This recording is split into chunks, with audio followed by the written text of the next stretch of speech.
গাজা উপত্যকায় চলমান শীতকালীন ঝড়, তীব্র ঠান্ডা ও ইসরায়েলের চলমান গোলাবর্ষণের কারণে মানবিক পরিস্থিতি আরও ভয়াবহ আকার ধারণ করেছে।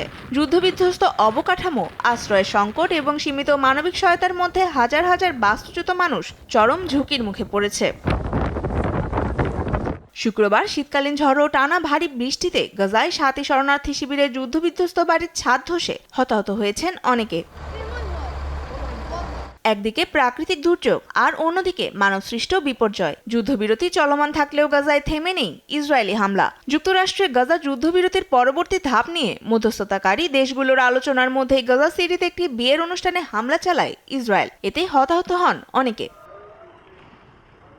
স্থানীয় কর্তৃপক্ষের তথ্য মতে গাজার তুফা এলাকায় বাস্তুচ্যুত মানুষের আশ্রয় কেন্দ্র হিসেবে ব্যবহৃত হচ্ছিল একটি স্কুল ভবন। সেখানে বিয়ের আয়োজন চলাকালে ইসরায়েলি ট্যাঙ্কের গোলাবর্ষণে এ হতাহতের ঘটনা ঘটে। যুদ্ধবিরতি কার্যকরের পর ইসরায়েল শতাধিকবার শান্তি চুক্তির আইন লঙ্ঘন করেছে বলে অভিযোগ ফিলিস্তিন কর্তৃপক্ষের।